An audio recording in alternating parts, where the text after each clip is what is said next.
eastern section. And does anybody here remember Jerry Friedman? Jerry Friedman introduced Linda and I to each other at RPI, where we were active in our student chapter, which just goes to show any students in the audience, if you're active in your student chapters, you can get into all kinds of adventures. So let's have an adventure together this morning. I'd like to fire up the Super Basin jetliner. Imagine a dreamliner, nice and comfortable, big comfy chairs. We're right here in one of the world's greatest petroleum basins, and we're going to fly during the course of this talk. We're going to fly to many of these other great basins and really take some lessons and see what's happening in the world's greatest petroleum basins. And then we're going to come back and focus on the great petroleum basin that we're in right now. And on this Dreamliner, we have Wi-Fi connected to APG data pages and all these smart people on the bottom. Our heritage, all these wonderful men and women who have written papers that have made it possible for us to learn. So Lynn and I were just in Denver for the Image Convention. It was a merged conference between SEG and APG, and I see many people here who were there as well. I'm going to share with you this morning an abbreviated form of the Halberty lecture. Mike Halberty was a really special individual. I did a study of all the Sydney Powers medalists, and every Powers medalist, you can go on data pages and read their papers, and they have messages for us, and I kind of wanted to power up with the Powers medalists. And each of the medalists have a thing, like Bob Mitchum's sequence stratigraphy, Bert Balley's big structural geology, but Mike Halberty had many things, including a thing called maximum brain power. What's that? It's integration between different geosciences. And we had Mike Halberty's grandson in attendance. It was a really special time. So let's get down to why do we study super basins. When I was an undergraduate at Columbia University, there was a saying in the department that the best geologists saw the most geology. And that really resonated with me. So I took every class in geology I could take. I went on every field trip I could go on. I ultimately wound up getting 3 degrees in geology, and I love to say I married 2 more. So I really optimized my working interest in geoscience. And I think the reason we studied the world's greatest basins is we learn things from other basins that help us in whatever basin we're working.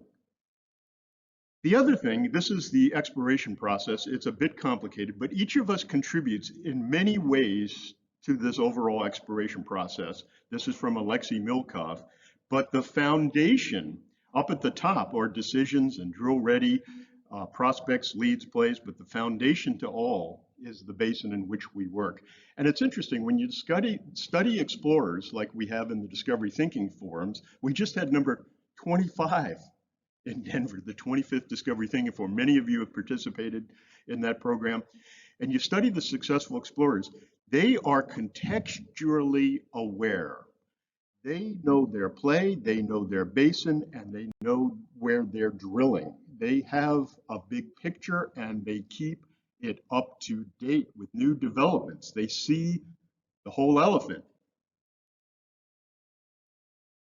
So I want to share with you in this morning's comments what I've learned in this APG Super Basin program. We've been going for about 4 or 5 years. We've had about 15 Super Basin themed programs. We've had about 5,000 plus attendees. You may see yourself in some of these photos. You may see some friends in these photos. This week in Tulsa, the APG Mid-Continent section is having an Anadarko Super Basin session.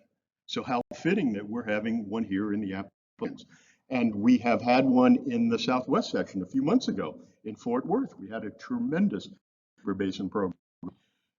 And we're going to do one in the Gulf Coast.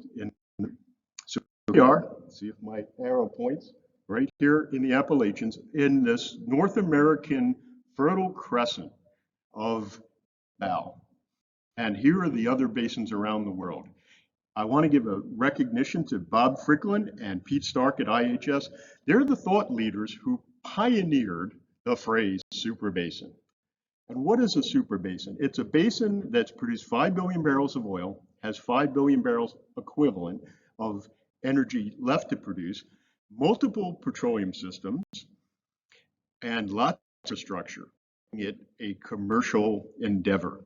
And what APG did when I became president in 2017 is we took the thoughts from these individuals that we need to understand the world's biggest basins. I'm a 20 kind of guy, and we need to study the geoscience.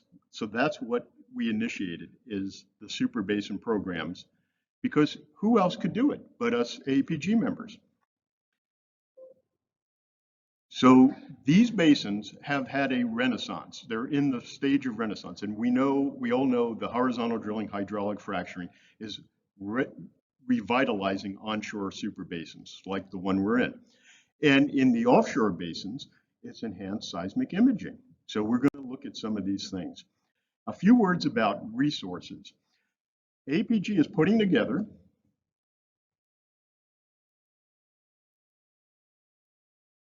special issues for the APG Bulletin. So we have 2 that are already come out. We have one we're working on now. There are papers on many of the super basins of the world.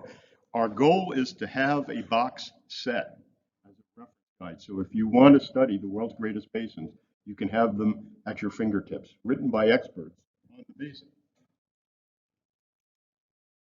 And a big thank you to Claudio Bartolini and Bob Merrill, APG editor, for empowering this initiative. And these are the basins in red where we have papers, and blue are manuscripts on the way. So pretty good collection. So now I'd like to get to the heart of these comments. So when I studied the Powers medalists, one of the key things was a methodology. The things that were most useful were ways to think about things. And so what I would like to say is I want to discuss, as we've looked at all these basins, there are 7 things. I call them the 7 habits of highly creative energy geoscientists. And it all starts with technology. So these color codes, we're going to go through a few slides for each of these things. Technology, source, reservoir traps, analogs, economics, and for me, the final one is creative thinking, is the thing that keeps us renewed. So you may remember this from my APG presidential address. We love to make predictions in oil and gas, right? So where would you predict the future? If you're standing here in 2007, where would you predict the future? Same thing in the offshore, 2010, where would you predict the future? And of course, the surprise is most, wow, boom. In both arenas, for the reasons just mentioned, we've seen a major renaissance. So I want to make a few new points about these slides. Why did this second golden age 2.0 happen? It was an innovation. And what's interesting about innovation is sometimes it's not about something that didn't exist, that all of a sudden comes into existence. Sometimes it's about taking 2 things that already exist, like peanut butter and chocolate,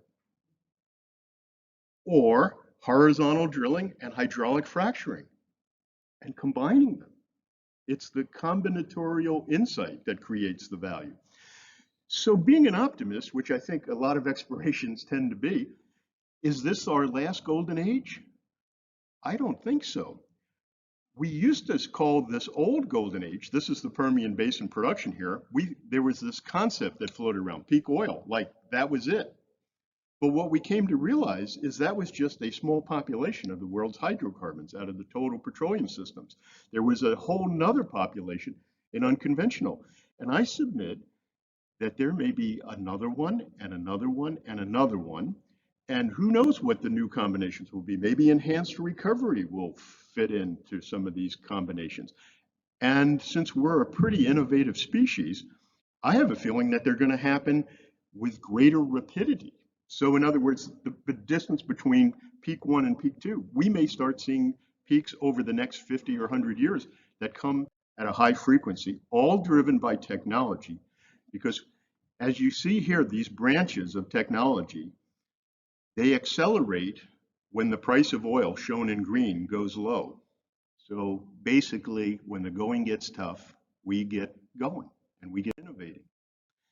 And geoscience is central to all of this. So when we look at geoscience, the engineering perfections in the horizontal drilling, we've all familiar with the longer horizontals, more stages, more stronger stages, different fluids, stacking of horizontals. They're just an engineering perfection. Similarly, in the offshore, the ability to go deeper.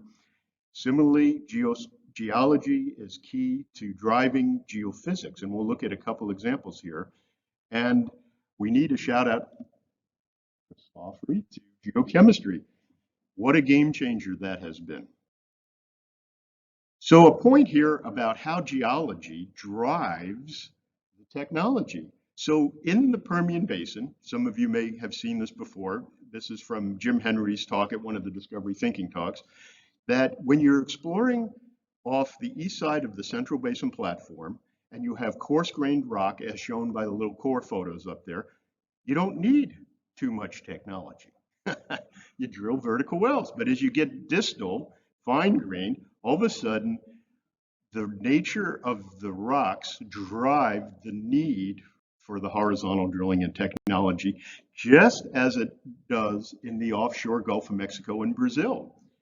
The need for success is driven by subsalt and pre-salt and hidden horizons underneath the salt. And you need massive computing power to process all of this. And guess what? Computers are making it possible. So here's a fun series of slides. We only can explore in the present, but the point I want to make here is technology is a moving, progressing target. When John Kennedy said we're going to land on the moon, we didn't have all the technology we need to land on the moon, but we got there. And when we land on the moon, we're probably going to develop stuff, when we go back again, to live off the land. So it's a moving target. So here is a nice example in the offshore Gulf of Mexico underneath the salt. It's a nice big high using the seismic of the day. Looks like a nice anticline. Let's drill it. Boom. At the time of discovery, the seismic is already starting to get better. There's new processing, and with additional appraisal and now improvements in seismic and integrating the well control, look at how a simple anticline becomes compartmentalized with faults and reservoirs and complexity. So I love maps and cross sections. One of the things Mike Halbooty taught me is that a good talk has a lot of maps and cross sections. And in all these Super Basins programs, we've always tried to show lots of maps and cross sections, and you're going to see a lot this morning. And I'm going to do my part. So now let's look at some of the profiles, cross sections. This is what seismic looked like at that time of that beautiful offshore discovery, not named, but made by BP and BHP. This is what it looked like in 2003, 2005, 2008. This is like going to the eye doctor. You know, which one do you prefer? I keep preferring the one on the right and into the future. And here it is in 2019. And look at all that internal character. Look how clear that salt is. So the need for technology is driven by geology. We've heard a lot about big data. We have a good friend, Bill Fairhurst, who was the head of the tight oil resources assessment group at the Bureau of Economic Geology. And Bill makes a point that in all the geodata, and there's lots of data in the Appalachian Basin, there's lots of wells, there's lots of information. Bill's point is this: the algorithms can only take you so far. 80% of the work is good fundamental understanding of the geology, and you have to put in good data. You cannot put in bad data and process a good result. In other words, garbage in, garbage out. And geologists have a key role to play. In these slides from Bob Shoup, these are the same data points. On the braided stream interpretation and meandered stream, what's the difference? Some geologists looking at the core and looking at some clues that comes up with a conceptual model that helps to connect the data. So we need to think. Okay, next up, source rocks. Every super basin has at least one sometimes many. We're aware of global horizons that are just big source rock horizons around the world. But you know what's really interesting, and this comes from some of our geochemical friends, there are whispers of other petroleum systems. So we got together, Dan Jarvie and I, and we made a list of the main petroleum systems in each basin, and we tried to add some other possible petroleum systems. And we're going to hear about some of them here in the Appalachian Basin. But there are a lot of underappreciated petroleum systems. Marlon Downey, a dear friend and past president of APG, think like oil. So we've learned the continuum of oil habitats. So we go from the source rock into the carrier beds and migration, and then into the migrated reservoir. So let's look at a few different slides here. This is from Scott Sheffield. One of the reasons why the Permian Basin stands out, of course, is that it's thick. Lots of organic material. Sorry, the Marcellus is over here. You can see the relative comparison. But what's important is also the layering of the source rock. And so what makes the Wolfcamp a lot of fun is it's got source rock and crunchiness, interbedded, and it breaks it up really nicely. And so you need to know these things for landing zones. And a word or two about carrier beds and migration pathways. New publication, APG special issue. And we made a list, a fellow named Dick Stoneburner, Norm Foster, outstanding explorer, made a list of some other carrier bed plays. These are where the hydrocarbons leave the source rock and they're in process of migrating somewhere else. But with new technology, we can break them up and access them there. And for the migrated plays, Les Magoon just got the Powers Medal in Denver. He has been a big proponent of petroleum systems folio sheets, ways of putting a map and a cross section, and then the fourth dimension, timing, onto a sheet and keeping track. And I think every super basin should have, for every one of the layers, should have what we used to call a war map or a play-based evaluation, and it has to be kept up to date. And then one of the things that surprised me is that after the oil migrates in some of the structures in the Permian Basin, boom, there's a late till. And that causes hydrodynamics. And the big surprises, as we've looked at the super basins around the world, Bob Trentum and Steve Meltzer, the Permian Basin is not unusual. There are a lot of places where there are tilted hydrocarbons. So, few words about reservoir. A lot of the big, great successful explorers are very mindful of source to sink. This is big in the offshore, and you can see some of the offshore examples. And what makes a great deep water field in the Gulf of Mexico? It's not just the sink, but it's how confined the sink is.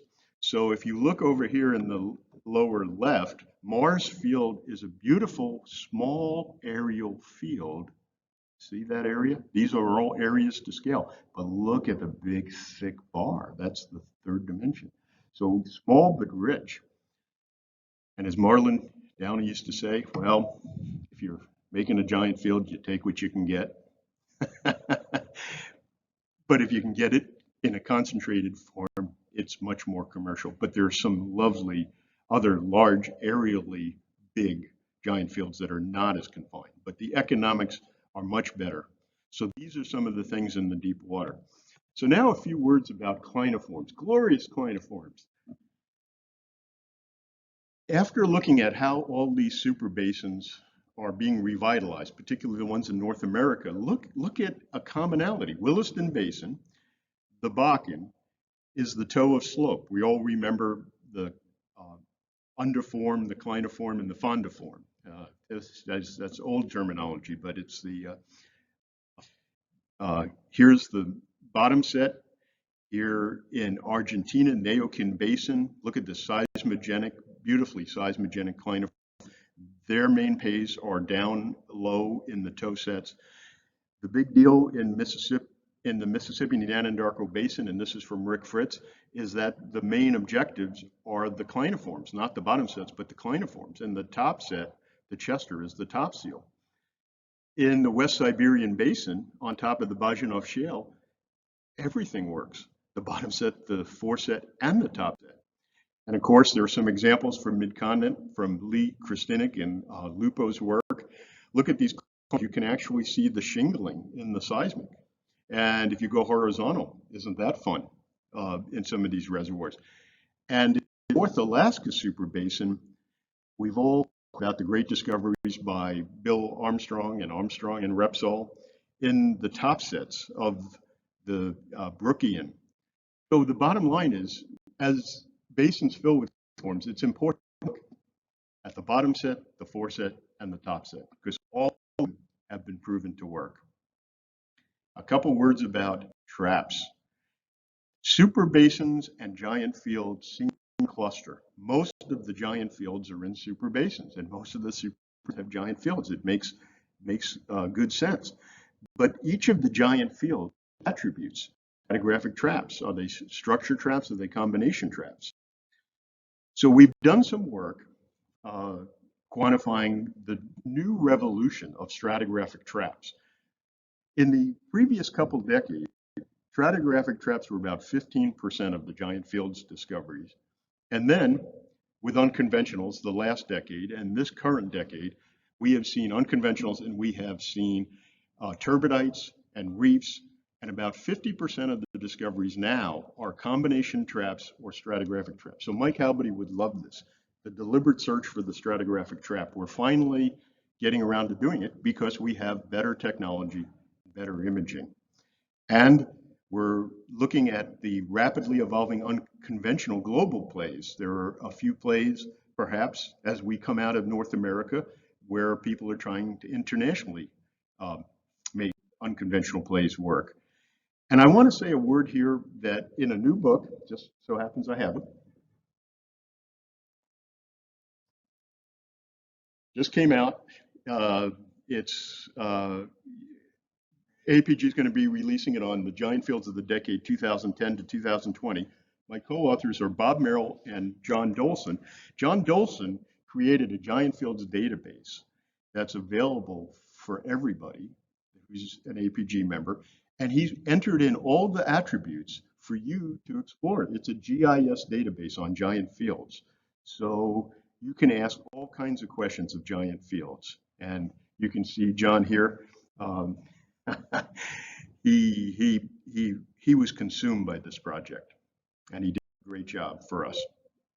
All right. Most discoveries are driven by analogs, and I call it the language of success. So for me, the fundamental unit of thought in exploration is the prospect.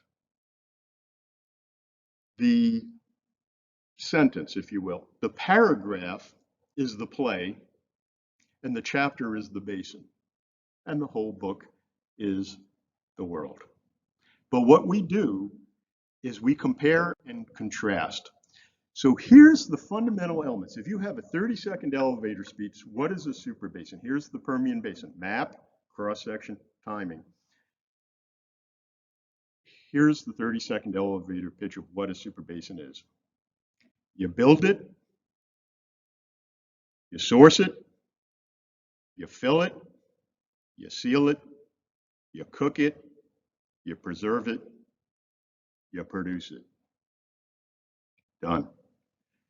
Most of the greatest basins on the earth have great source rocks, low in the stratigraphic section, lots of reservoirs on top of them, a big regional seal, and they're not too jostled. That's the prototype. So let's look at another super basin, the West Siberian Basin. Look at the size of this thing. This is in Russia. It goes onshore, offshore. Source rocks low in the section, lots of reservoirs, and a top regional seal. So a simple basin makes a super basin. And this is humbling. This little fly-in, that's the Permian to scale, the U.S. West Texas Permian Basin. to scale. All right, so here we are in the Appalachian Basin. We're going to hear some talk. So Bill, here's some of your work. We want to compare other fold and thrust belts, and the Appalachians, Western Canada, are great analogs. They have lessons for the world. So we are going to save comments about the Appalachians for the next couple of talks. I love this analog thinking. This is by a good friend of ours, of APG, Alfredo Guzman. Some of you may remember Alfredo. Alfredo worked with Chris Cheatwood, and they looked at the sprayberry trend of the Midland Basin, and they saw these fans and sandstones that were discontinuous and tight, and the sprayberry trend is a huge success with technology and capital. They found the same thing in Mexico, different age, but similar setting. We're always looking for similar things. That's what geoscientists do. But it's not drilled. So there's like 500,000 wells in the U.S. West Texas Basin, and there's like a few hundred wells in Mexico. Lack of capital, but it's waiting to be discovered. And generally, there's a policy that you're not supposed to take copies of photos of slides in APG presentations. But if you are interested, please take a copy of this slide. Feel free to use your iPad or do a screen capture.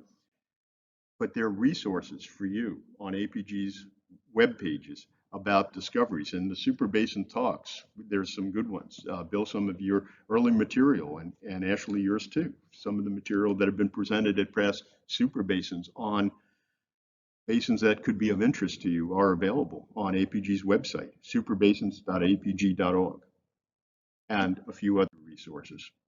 So just to wrap it up, I want to give a shout out to service companies because they are a major partner in our economics. And it's not just about technical mastery, it's about commercial mastery. And a word or two, because Scott Tinker will be here tomorrow, right? Energy, environment, and economics. So we all know we need to do a better job on emissions. But what scares me on this slide is that we all live on one planet, and we all need to do it all around the planet. So you can see how that breaks out. And so I'm positive and upbeat, but I think that we need to keep doing what we do well. So which is more environmentally sound? I make no further comment except to say that I think that our industry needs to do a good job of balancing not just our challenges, but our benefits. And I think that needs to happen on both sides of the equation.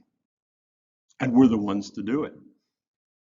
So I won't read these, but I love this quote by Wallace Pratt: geologists make good neighbors. And in all of our communities, we all know this. It's important that we work with our stakeholders and the communities and make sure that everybody is supportive. So last on the list is creative thinking. Now, this is how we keep reinventing ourselves. So we all know the onshore workflows are really intense. And this is from BEG, but there's a lot of iteration in horizontal drilling and hydraulic fracturing plays. We all know this. We're constantly feedback loops, lots of wells to drill, heavily action-based. But in the offshore, there's long cycle where individuals take years to come up with prospects and get them online. And of course, the name of the game is to go from first idea to first oil and to shrink it. So not 5 years or like it used to be. And some of the big discoveries that we've seen in discovery thinking, like Zohr in the Eastern Mediterranean, they made a giant discovery and got it producing in 28 months. That's where the compression is. That's where the economics are. And for those of us in the onshore, this is an example for offshore. Those of us in the onshore, we may see a lot of at a higher frequency than the offshore, but it's still a different workflow process than the unconventional, for conventional. And who's doing this? This is from Drilling Info. I want to give a shout out to the little guys. Linda and I were at NAPE recently, and it's amazing, but I still see 80% of the oil and gas that are being found in the activity. The big companies, the majors, have a great presence and they have a great voice, but there are 80%, lots of little guys and gals who are doing the exploring. And why is that important? Because it's a lot of shots on goals. This is why I think so much of the technology was developed in North America, because we take shots on goals. We have independence, and independence can take a risk and benefit, which is different than a lot of international regimes. So the creative thinking, so this is it's a pyramid.